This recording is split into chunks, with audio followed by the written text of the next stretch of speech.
4th of July is Thursday, but Joe V says the real fireworks will start later today in St. Paul, and he is live to tell us about the start of the St. Paul Rodeo. Good morning, Joe. Good morning, Debbie. It is a huge tradition getting underway tonight here at the St. Paul Rodeo. The doors open tonight at 7:30. Actually, the doors open at 6:30, but rodeo begins at 7:30. And we're just getting started here. We've got several nights that run through the entire week, 4th of July through the weekend, all sorts of fun stuff. I'm joined right now by the rodeo court. We have Hannah, Dessa, and this is Caitlin right here. Thank you all for joining us today.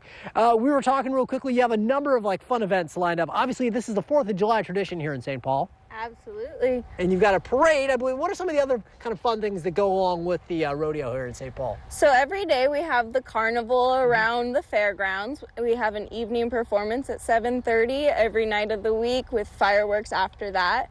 We have the Wild West Art Show and the main stage tent, and there's obviously a ton of vendors. For the 4th of July during the day is Family Day, and we'll have a ton going on around the carnival. We'll have pony rides and everything, and like you mentioned, the parade is on the 4th at 10 a.m. Now, she doesn't just dress the part, by the way. Caitlin, you're a competitive roper. You've got roping, right? So you do both. There's breakaway roping, yes, right? And then you have the team roping, and you do both. I do. Okay, so walk me through, before you give us a little demonstration here, how long have you been roping? About 2 years, okay, not very long. And you actually are on a rodeo team in college, I am, is that yes, right? At Idaho State, so very cool. So walk me through, I'm gonna give you a little room here, because I understand you need a lot of room to operate. So walk us through how you rope us a calf here. All right, well, we took the horns off this one. This one kind of looks like a steer, but we'll pretend it's a calf. A big thing is you have to kind of aim where you want your rope to go, and the end of your rope is what you're aiming. Okay. That's kind of confusing. So you try and aim on a calf right at where the neck breaks.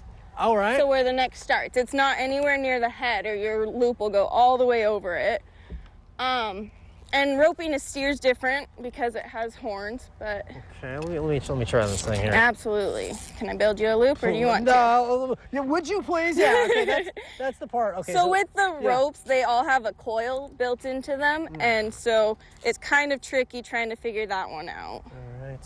So it's like I'm gonna hold it like this, is that right? Yes. Okay. And then you'll just hold on to that. And then... If you come up maybe about there. Right here, okay. All right, let's see here. Come on, Bessie. There! You got it! Oh, doggone it. No, that's my fault. Partial credit. Okay, the St. Paul Rodeo getting underway. As we mentioned, the rodeo begins tonight, but all that fun stuff going around. We'll have more information at kptv.com. I think a couple more lessons from you, and I'm ready to compete. Bring them on. Deb, we're going to have a lot more coming your way from the St. Paul Rodeo. Oh, and we're visiting one of my favorite spots next, the tack room. Can't wait to take you in there. That's coming up in just a bit. Let's send it back to you. Oh, yeah. Looking forward to it, Joe. And I'm impressed, actually, Andy. The throw wasn't bad. I'd have missed it completely. Yeah, he had some good lessons right there. Yes, he did. She's very, very good at that.